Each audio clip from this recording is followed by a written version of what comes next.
What's up, traders? Cam Hawkins here from Trading Nut. Welcome to the show. We've got Hunter FX in the house. Welcome back on. It's been a while. Yes, it's been a long time. Finally back in town, so we get a little bit of work done here. Maybe let's analyze some Bitcoin and help some people out. Yeah, cool. Look, well, guys, this is a crypto video, and it is brought to you by my sponsors, Bitget. Oh, wrong sleeve. I knew I was going to do that. Look at these guys. I'm all stripy here. These guys have actually sent me a Juventus football top, which is awesome. We're going to jump in and have a look and give you a little quiz to start off with, just to see what you would do. And then we're going to jump in and, Hunter is going to walk us through some Bitcoin, Ethereum, and altcoins. So if you're wondering where these things are headed potentially, then this is one to watch. So do you want to share your screen and we can have a look at the Bitget side? There's something on here, guys, which I want to show you. It's the copy trade function on Bitget. So they've got this copy trade program, and what I want you to do, Hunter, is go through, and these are their top copy traders. I want you to have a look at what they've got and let me know if you think any of them shine out as the ones that you would sort of go, well, these ones look pretty good. If I was going to pick one, this would be the one I'd go with. Yeah, totally. So this is definitely an interesting program. I've seen other copy trade type programs as well around the board. So the thing that really jumps out at me is we're going to want somebody that's obviously a high win rate, because I'm going to want just a consistent growth. I don't really care like the big winners, big losers. That's not really my style. I don't want major swings. And that being said, the other thing that we want to make sure too is we don't have like these 100% win rate things. I don't think that's very consistent.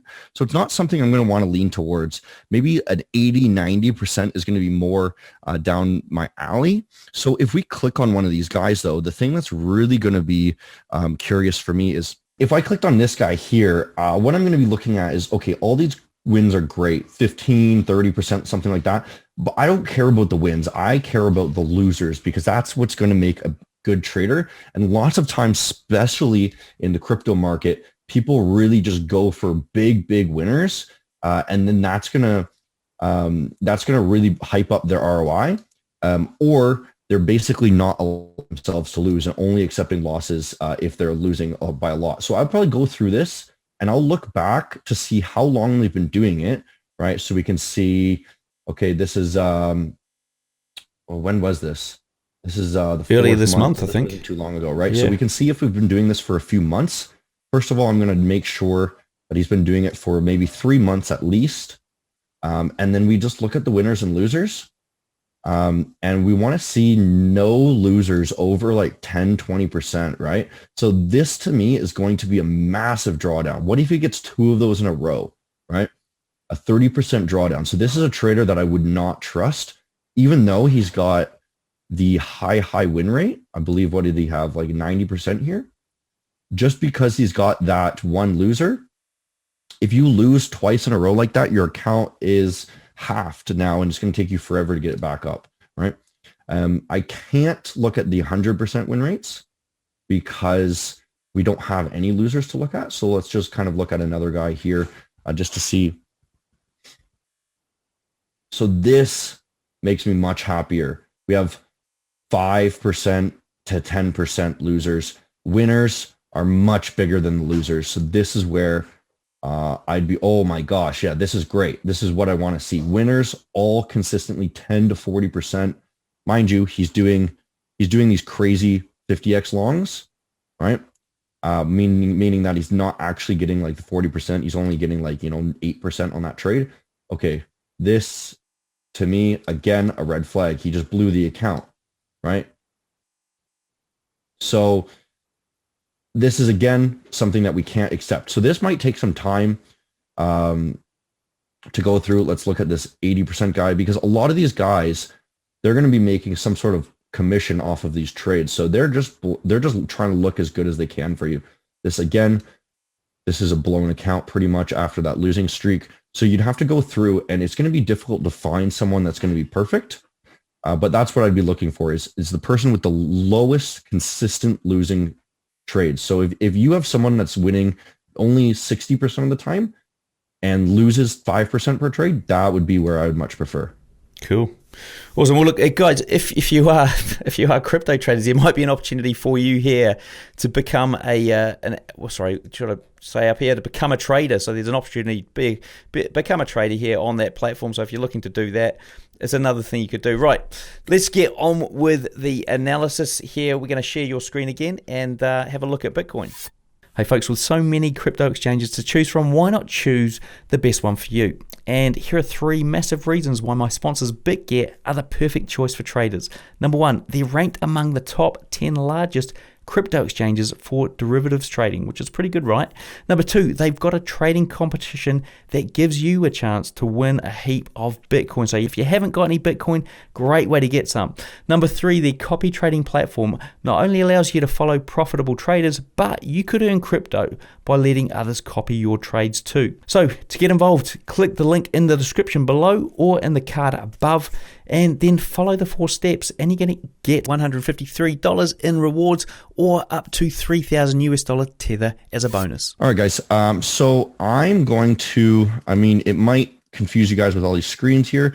So I'm going to just make it a little bit bigger here so it's more obvious. So I'm going to start out just kind of talking about what's happened in the past, and we're going to use a very, very high time frame because generally when it comes to crypto, we're looking for an investment style thing, and I'm not looking to day trade in crypto. So just something that we want to make note of is kind of how this has been moving in the past, and then we can use it to figure out where it's going to be going to. So if we look here, what's important is the highs and lows of the major pivot point levels. So what we can actually see is after we swept these tops, we're going to be coming down to some sort of level of interest, right? So you can see that there was a little bit of a bounce off of this zone here, right? Off that monthly candle, right?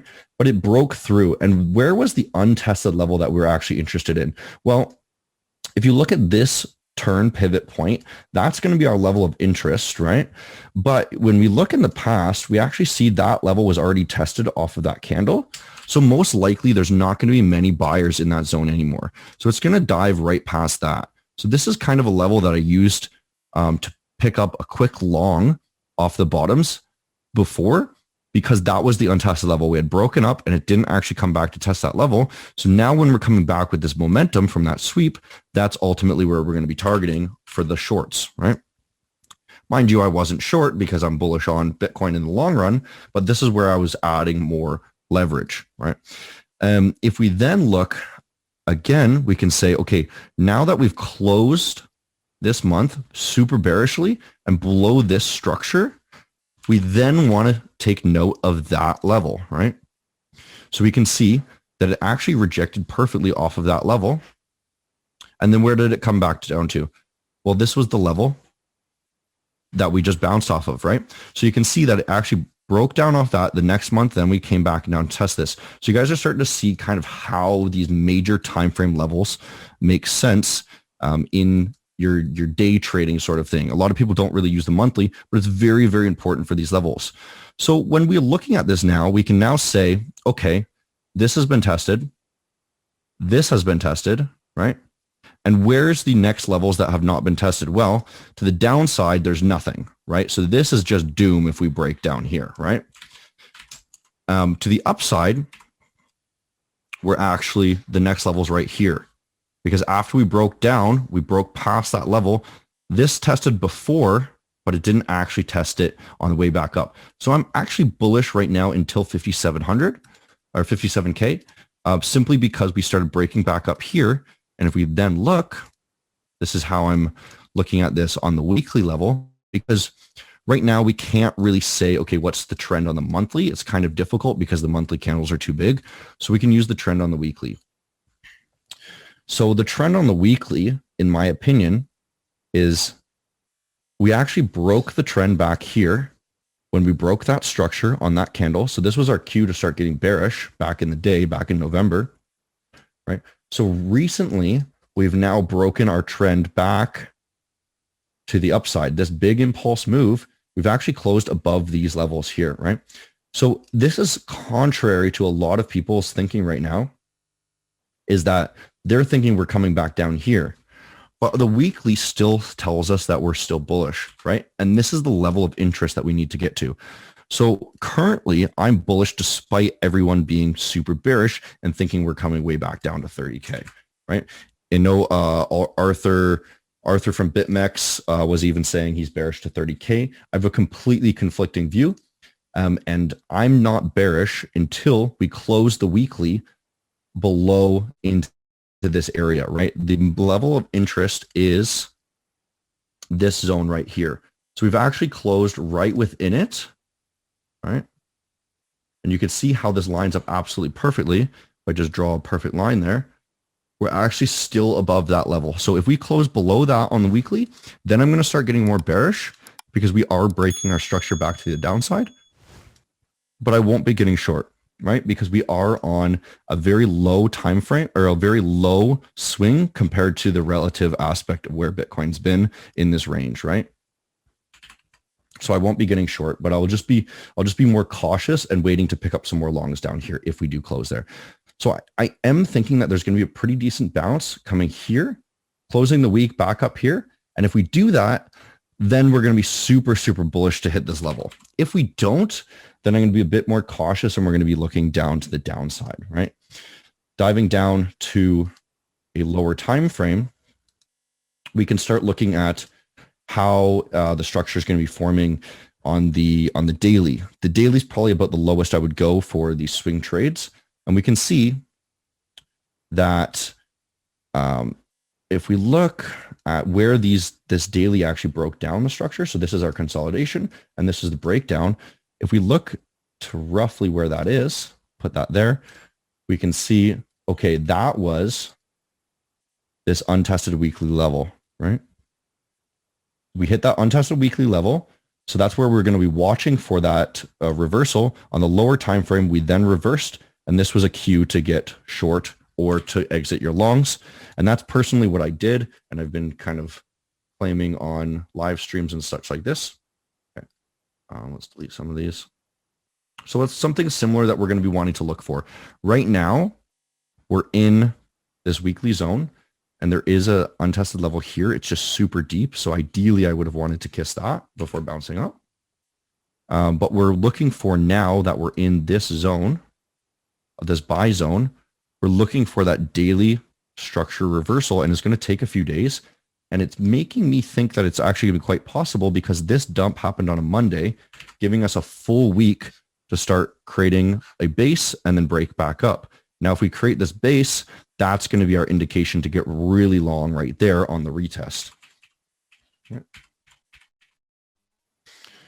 Okay. I think that's largely what I wanted to talk about with Bitcoin. Now, let's just kind of target why I'm thinking this level.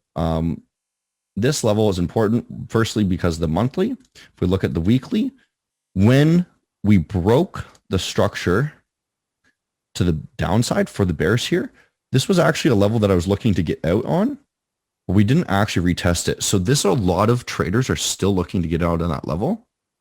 So in between this zone, it's kind of lining up 57 and 6K, right? That's going to be our level that we want to get out on. Now then, one more thing I wanted to talk about is kind of how we can look at this with respect to other market cycles. And a lot of people compare this to kind of the 2013 cycle. And there are a lot of similarities, and I think there's basically two probabilities that, let's assume that I'm right and it does come up here, might not come up exactly how I want, but it could come down and then come up, something like that. But let's say it does come up here. My personal bias would be to sell off a large majority of my position in case we do come back down and sweep these lows here, right? Because this is going to be a large liquidity area that, just in case we are in that bear market that people are talking about, where we're going to absolutely dump here, we need to make sure that we sell off just in case. But if we do break out, then we can get that retest and then we can take the longs once again. Right. So if we compare, let's look at BLX. Right. So let's look at this in comparison, because there's basically two options that Bitcoin's looking at right now. And it's basically people are comparing between 2013 and 2017 or the 2018 or whatever you want to call it. Which one are we in right now, right? And the first indication is we are in a very or the first speculation is we're in a very drawn out version of the 2013, right? So if we look at this and we say, okay, let's maybe look at this on the daily so it's drawn out a little bit more. Okay, so we had this really strong rally and back here it was a little bit too strong. So we're just going to kind of crop that part out and just assume it kind of went like this, right? Because that is going to be much more similar to what we saw here where it just kind of curved over. This is much more volatility because it was earlier in the Bitcoin era, right? So if we had that, then we had this major dump down, right? We had that first dump. We had a retest to kind of the norms. Let's say that we just crop out that, right? We retest to the norms back to those same highs. And then we came back down and we didn't actually hunt those lows, right?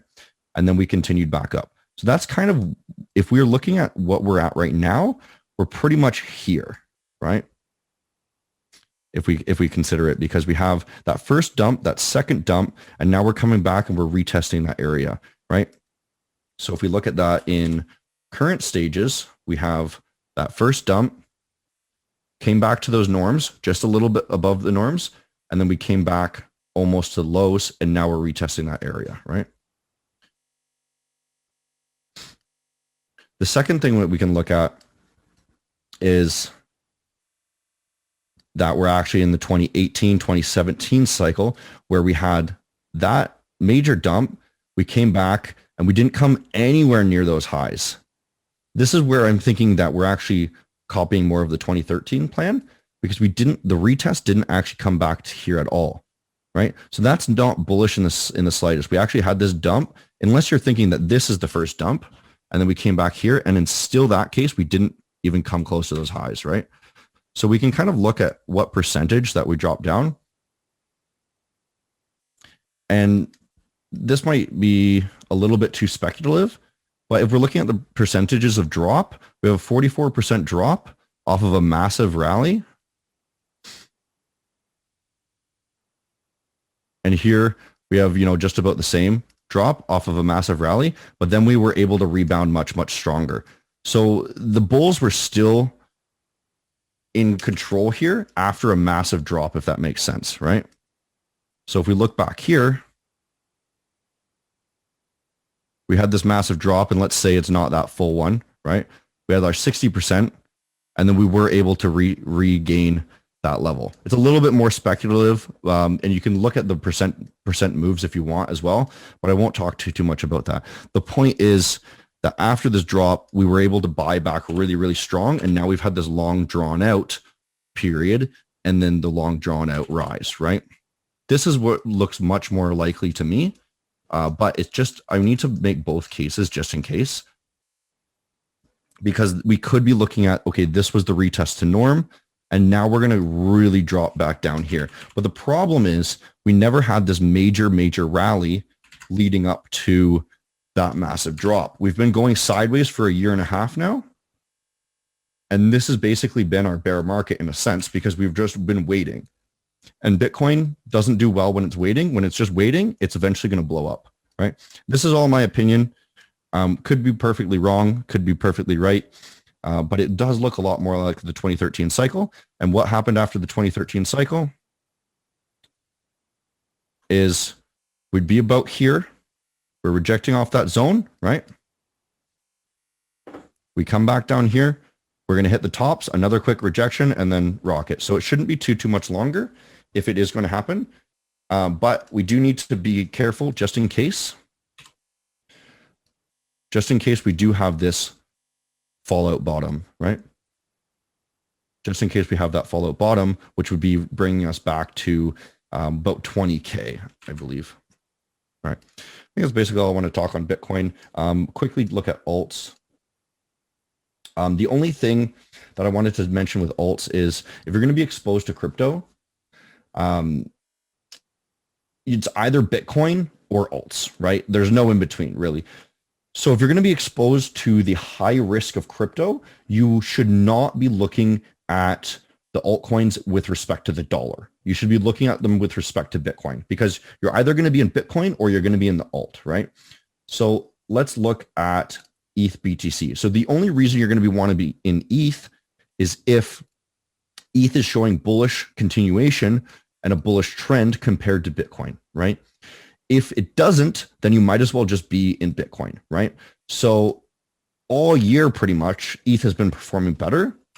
And personally, when I saw this starting to break down here, the structure breaking, I got out of ETH. I put it in Bitcoin because this was a higher risk asset. This is the weekly, by the way, than Bitcoin. It performed worse on average. Now that we are in more of a bullish structure here, breaking these levels to the upside, now it's better to be in ETH, and now I'm exposing myself further and further to ETH. Same things to be said about Solana, right? And same thing if we look at some of these alt perps, mid perps and things like that, we are breaking structure. This is against the US dollar, but again, we're breaking that structure to the upside. So this is telling me that that alt season that everyone totes about